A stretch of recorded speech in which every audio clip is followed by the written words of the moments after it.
Identifying and recognizing risk factors and signs, direct and indirect.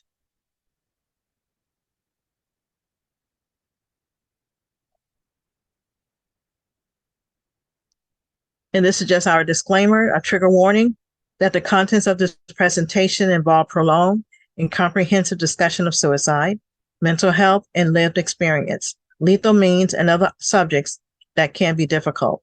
This is especially true for those with previous trauma exposure and mental health condition of lived experience. This is especially true for those with lived experience within the past 3 years. Precious Life Suicide Prevention, its agents and employees, contractors, volunteers, and affiliate organizations assume no liability for adverse outcomes. As always, if you or someone you know may be experiencing distress, please contact the National Suicide Prevention Lifeline at 988, your mental health provider, or 911 in an emergency situation.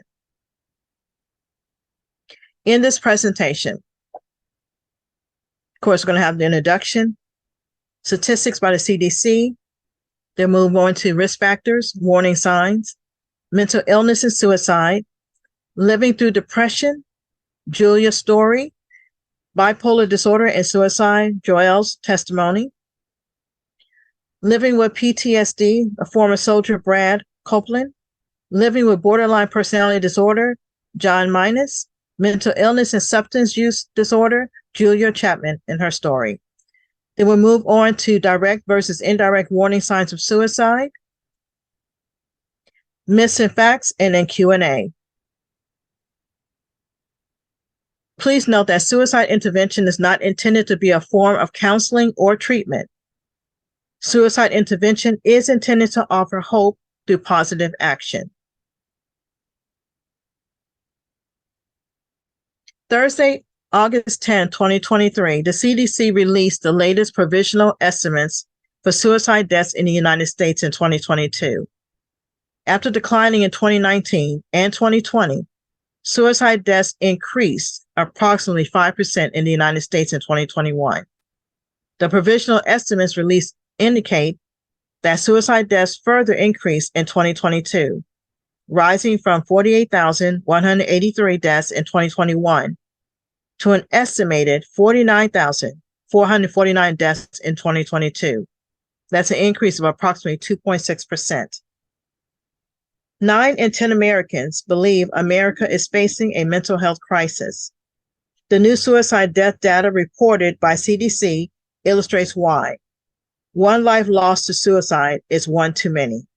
Yet too many people still believe asking for help is a sign of weakness. And this is just a graph, suicide deaths in the United States overall by select demographic characteristics, 2021 and 2022. And as you see, that male increased 2.3%, female increased 3.8%.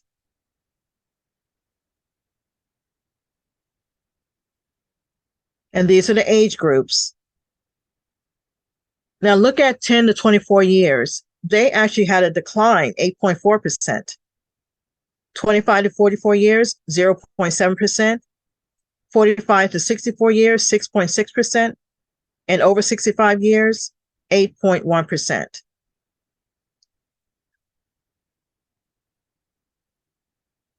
Risk factors associated with suicide. To your left, there are several factors that increase risk of suicide. Family history of suicide or child maltreatment, previous suicide attempts, mental illness, particularly clinical depression, alcohol, other drug misuse, physical illness and chronic pain, hopelessness, impulsiveness, aggressiveness, local epidemics of suicide, isolation, barriers to accessing mental health treatment, loss, relational, social, work, or financial, easy access to lethal methods, unwillingness to seek help due to stigma. And to your right, risk factors can vary across groups. Risk factors can vary by age group, culture, sex, and other characteristics. For example, stress resulting from prejudice and discrimination, family, rejection, bullying, violence is a known risk factor for suicide attempts among lesbian, gay, bisexual, and transgender. The historical trauma suffered by American Indians and Alaska Natives, resettlement, destruction of cultures, and economy contributes to the high suicide rate in this population. For men in the middle years, stressors that challenge traditional male roles, such as unemployment and divorce, have been identified as important risk factors. Warning signs. What are some of the most common warning signs? Some of the more common warning signs that a person may be thinking of ending their life include being sad or moody. The person has long-lasting sadness and mood swings. Depression is a major risk factor for suicide. Sudden calmness. The person suddenly becomes calm after a period of depression or moodiness. Withdrawal from others. The person chooses to be alone and avoids friends or social activities. They also loss of interest or pleasure in activities they previously enjoyed. Changes in personality, appearance, sleep pattern. The person's attitude or behavior changes, such as speaking or moving with unusual speed or slowness. Also, they suddenly become less concerned about their personal appearance. They sleep much more or much less than typical for that person. Showing dangerous or self-harmful behavior. The person engages in potentially dangerous behavior, such as driving recklessly, having unsafe sex, or increase their use of drugs and or alcohol. Experiencing recent trauma or life crisis.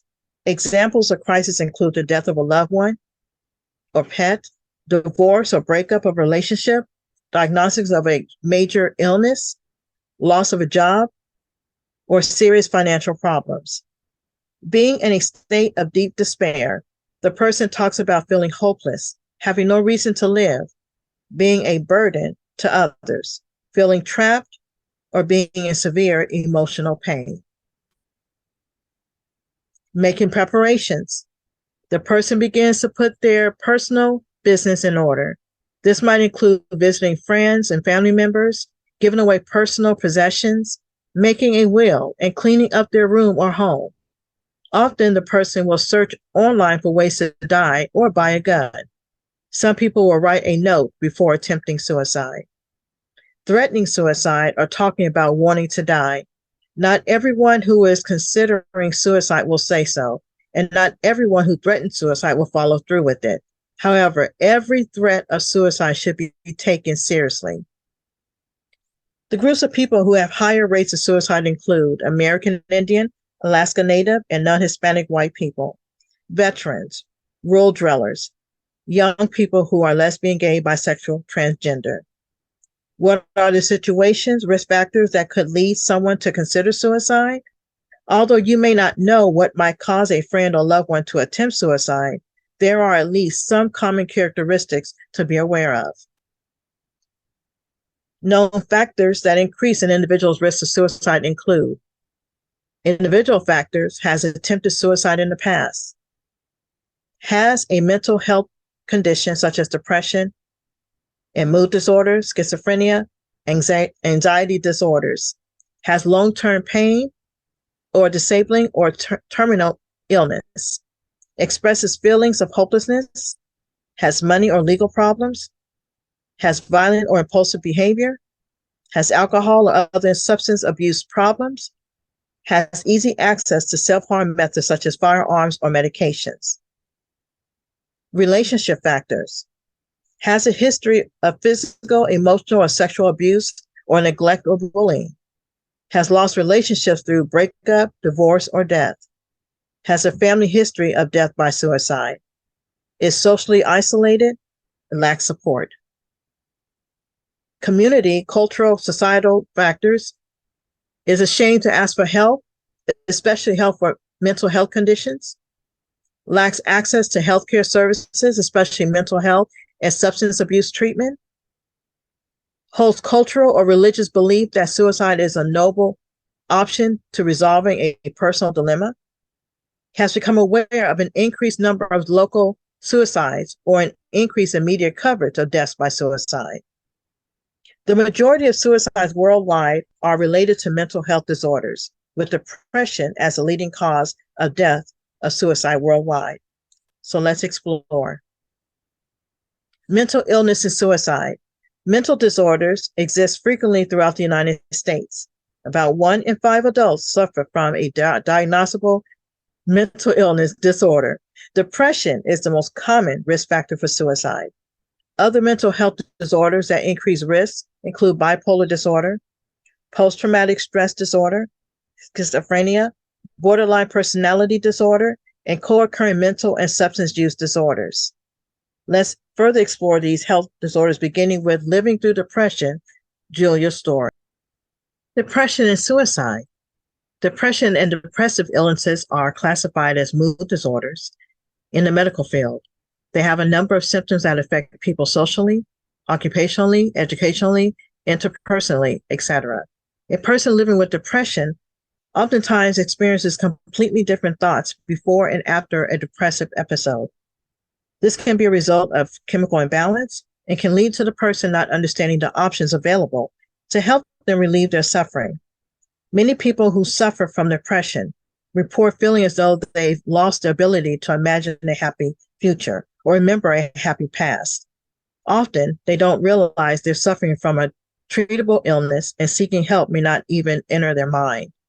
Emotions and even physical pain can become unbearable. They don't want to die, but it's the only way they feel the pain will end. It is a truly irrational choice. Suffering from depression is involuntary, just like cancer or diabetes, but it is a treatable illness that can be managed. Bipolar disorder and suicide. Bipolar disorder, also known as manic depressive illness, is a brain disorder that causes unusual shifts in mood, energy, activity levels, and the ability to carry out day-to-day tasks. Symptoms of bipolar disorder are severe. They are different from the normal ups and downs that everyone goes through from time to time. Bipolar disorder symptoms can result in damaged relationships, poor job or school performance, and even suicide. But bipolar disorder can be treated, and people with this illness can lead full and productive lives. People with bipolar disorder may also abuse alcohol or substances, have relationship problems, or perform poorly in school or at work. It may be difficult to recognize these problems as signs of a major mental illness. Bipolar disorder usually lasts a lifetime. Episodes of mania and depression typically come back over time. Between episodes, many people with bipolar disorder are free of symptoms, but some people may have lingering symptoms. PTSD and suicide. Post-traumatic stress disorder happens when an individual experiences a horrifying ordeal that involves physical harm or the threat of physical harm. The physical harm or threat that could have happened to the individual with PTSD, or the individual could have witnessed it happen to a loved one or a stranger. PTSD was first brought to public attention in relation to war veterans, but a variety of traumatic events can cause PTSD, including combat exposure, child sexual or physical abuse, terrorist attack, sexual or physical assault, serious accidents like a car wreck, natural disasters like a fire, tornado, hurricane, flood, or earthquake. Not everyone who goes through a traumatic event will develop PTSD, and it is unclear why some people develop PTSD and some do not. PTSD symptoms typically start soon after the traumatic event occurs, but symptoms can also occur months or years later. Symptoms can come and go over a course of years, or they can be consistent. If symptoms last more than 4 weeks, interfere with your work or home life, or cause you a great amount of anguish, you might have PTSD. And who can get PTSD? Anyone. Anyone at any age can get PTSD. This includes war veterans and survivors of physical and sexual assault, abuse, accidents, disasters, and many other traumatic events. Not everyone with PTSD has been through a dangerous event. Some people get PTSD after a friend or a family member experiences danger or harm. The sudden, unexpected death of a loved one can also cause PTSD. Borderline personality disorder. What is borderline personality disorder? It's a mental illness that severely impacts a person's ability to manage their emotions. This loss of emotional control can increase impulsive, affect how a person feels about themselves, and negatively impact the relationship with others. People with BPD are often on edge. They have high distress and anger levels, so they may be easily offended. They struggle with beliefs and thoughts about themselves and others, which can cause distress in many areas of their lives. People living with BPD often have an intense fear of instability and abandonment. There are 4 widely accepted types of borderline personality disorder: discouraged, impulsive, petulant, and self-destructive. You can suffer more than one kind of BPDs simultaneously or at different stages in your life. Similarly, it is also possible for your condition not to fit any of these types of BPD. Borderline personality disorder is associated with suicidal behaviors and self-harm. As many as 80% of people with BPD have suicidal behaviors, and about 4 to 9% commit suicide. Mental illness and substance abuse. Abuse of drugs and alcohol always results in the worst prognosis for a person with mental illness. People who are actively using are less likely to follow through with the treatment plans they created with their treaters. They are less likely to adhere to their medication regimens and more likely to miss appointments, which leads to more psychiatric hospitalizations and other adverse outcomes. Active users are also less likely to receive adequate medical care for similar reasons and are more likely to experience severe medical complications and early death. People with mental illness who abuse substances are also at increased risk of impulsive and potentially violent acts. Perhaps most concerning is that people who abuse drugs and alcohol are more likely to both attempt suicide and to die from their suicide attempts. Mental illness in the LGBTQ community. Depression, anxiety, and mood disorders are common in the LGBTQ community. One reason for this is the stress that LGBTQ people face because of prejudice and discrimination. These experiences cause low self-esteem, isolation, and negative sexual and gender identity. If those feelings last for a long time, they can grow into anxiety, depression, and other mental illnesses. Facts: lesbian, gay, and bisexual kids are 3 times more likely than straight kids to attempt suicide at some point in their lives. The youth are 4 times more likely to make a medically serious attempt at suicide than other young people. In one study, 41% of trans adults said they had attempted suicide. The same study found that 61% of trans people who were victims of physical assault had attempted suicide. Lesbian, gay, and bisexual young people who come from families that reject or do not accept them are over 8 times more likely to attempt suicide than those whose families accept them. Each time an LGBTQ person is a victim of physical or verbal harassment or abuse, they become 2.5 times more likely to hurt themselves. Direct versus indirect warning signs of suicide. Individuals considering suicide may give direct verbal cues and make statements such as, "I am planning to end my life." They may also give indirect verbal cues about their suicidal thoughts and say things such as, "I wish I did not exist," or "This nightmare will only be over when I die." They typically express feelings of feeling trapped, helpless, and hopeless. In this age of technology and social media, these statements may be made over social media sites such as Facebook or Twitter. These verbal cues should always be taken seriously. So let's explore some direct and indirect cues. And again, this is for you to interact. So if a person tells you, "I didn't ask to be born," would you consider this to be a direct or indirect? Indirect. Okay. Anyone else? Indirect or direct? "I didn't ask to be born." I think indirect. Okay. Thank you for chiming in. Let's see what it would be indirect. You are actually correct. Why would this be considered indirect? Because it's merely a statement of confrontation and most times said when a person is angry. But even indirect statements such as this should be taken serious nonetheless if accompanied by other signs.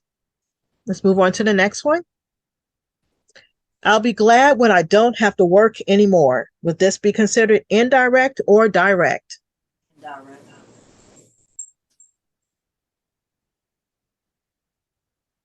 Okay, I heard someone say, okay, I got it indirect and I got it direct. I'll be glad when I don't have to work anymore. Indirect. Okay, well, let's see.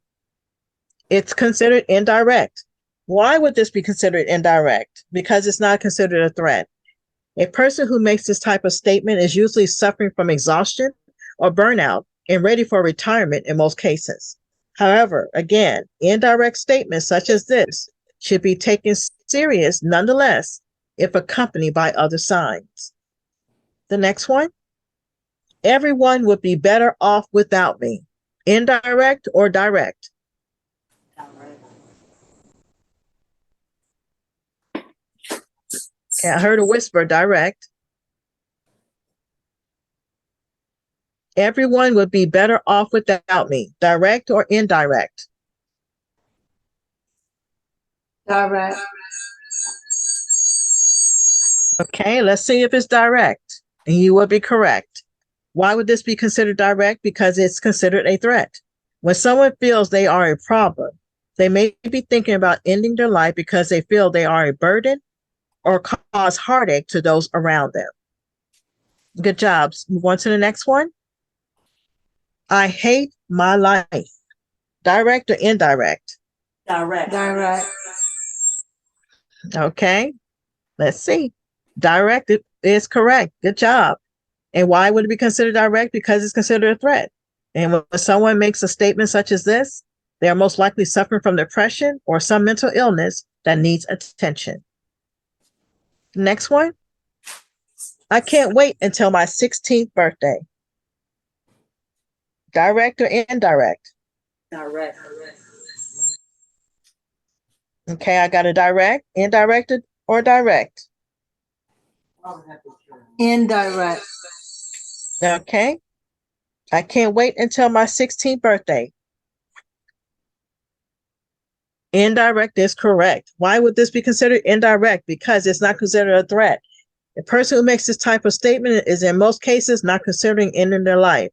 However, indirect statements such as this should be taken serious nonetheless if accompanied by other signs. I'd be better off dead.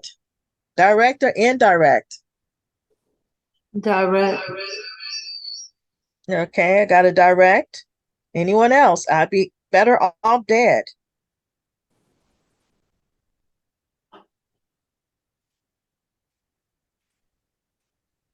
Anyone else? I'll be better off dead. Indirect or direct?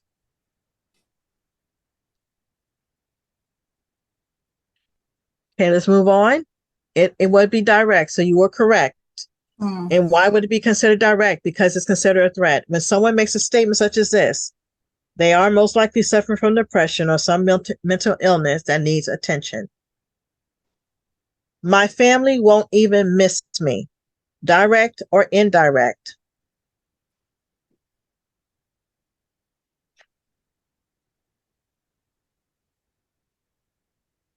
I was in indirect. Okay, I got an indirect. Anyone else? My family won't even miss me. Direct or indirect? Okay, I heard someone say direct. And the first person, what did you say? Indirect? Yes. Okay. Okay, well, let's see. It would be considered direct because it's considered a threat. When someone makes a statement such as this, they're most likely suffering from depression or some mental illness that needs attention. Missing facts. Myth: you can't ask someone if they're suicidal. Fact is, evidence shows asking someone if they're suicidal could protect them. Asking someone if they're having suicidal thoughts can give them permission to tell you how they feel and let them know they are not a burden. Myth: you can only call 988 if you're suicidal. Fact is, 988 is available day or night for anyone who needs to talk. And they really mean that, for anyone who needs to talk. It don't have to be about your wanting to end your life. You could talk to them about something that is pressing on your mind, that's coming up, that you just need, somebody to listen. They're there. So that would be a myth. Myth: people who talk about suicide aren't serious and won't go through with it. Fact is, people who die by suicide have often told someone that they do not feel like life is worth living or that they have no future. Some may have actually said they want to die. It's important to always, let me say that again, it's important to always take someone seriously if they talk about feeling suicidal. Helping them get the support they need could save their life. The majority of people who feel suicidal do not actually want to die. They just want the situation they're in or the way they're feeling to stop.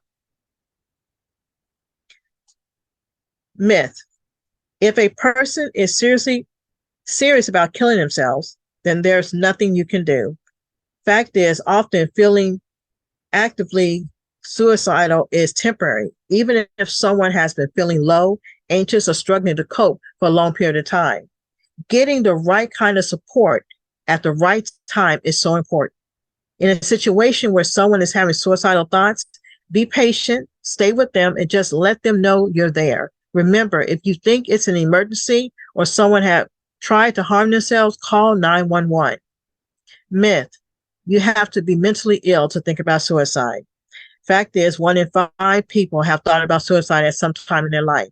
And not all people who die by suicide have mental health problems at the time they die. However, many people who do die by suicide have struggled with their mental health, typically to a serious degree. This may or may not be known before the person's death. Myth: people who are suicidal want to die. Fact is, the majority of people who feel suicidal do not actually want to die. They just want the situation they're in or the way they're feeling to stop. The distinction may seem small, but it's very important. It's why talking through other options at the right time, is so vital. Myth: talking about suicide is a bad idea, as it may give someone the idea to try it. Another myth, because fact is, suicide can be a taboo topic. Often people who are feeling suicidal don't want to worry or burden anyone with how they feel. So they don't discuss it. But by asking someone directly about suicide, you give them permission to tell you how they feel. People who are struggling or have felt suicidal will often say what a huge relief it was to be able to talk about what they were experiencing.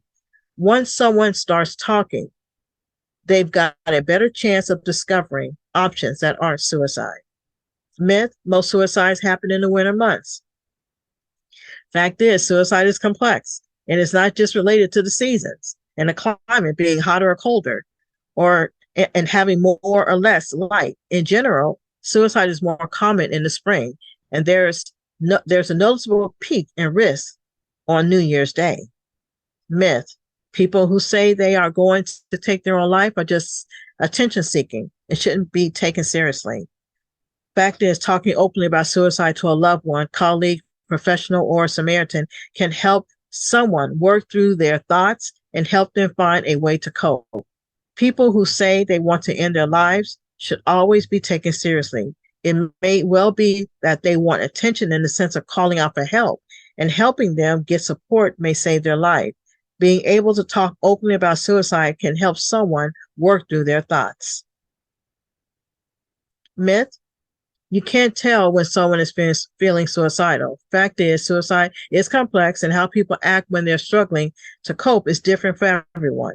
Sometimes there are signs. Someone might be going through a difficult time or having difficult thoughts. For some people, several signs might apply. For others, just 1 or 2 or none. So what to do if you think someone is struggling? Many people worry that reaching out will be intrusive or make things worse. You'll soon be able to tell if the person you're speaking to isn't comfortable or doesn't want to have that kind of conversation. If they don't want to open up, you'll still have let them know you're there for them. Once someone starts to share how they're feeling, it's important to listen. This could mean not offering advice, not trying to identify what they're going through with your own experiences, and not trying to solve their problems. Do you know how to talk about suicide? Does talking about it make you uncomfortable? Join us as we discuss how to talk about suicide on our next webinar this Saturday at 2 p.m. And you can register through Eventbrite. And Precious Life Suicide Prevention Services, we have anger management, domestic violence prevention, parenting skills, grief and loss therapy, LGBTQ counseling, mentoring program, couples therapy, faith counseling, general therapy, suicide intervention and prevention, and group and family therapy. There's our website, and there's the email address to request your certificate, or you can put your information in the chat. Appointments are available by Zoom or teleconference. And I want to thank you again for joining us today, for identifying and recognizing risk factors and signs, indirect and direct, and have a good day.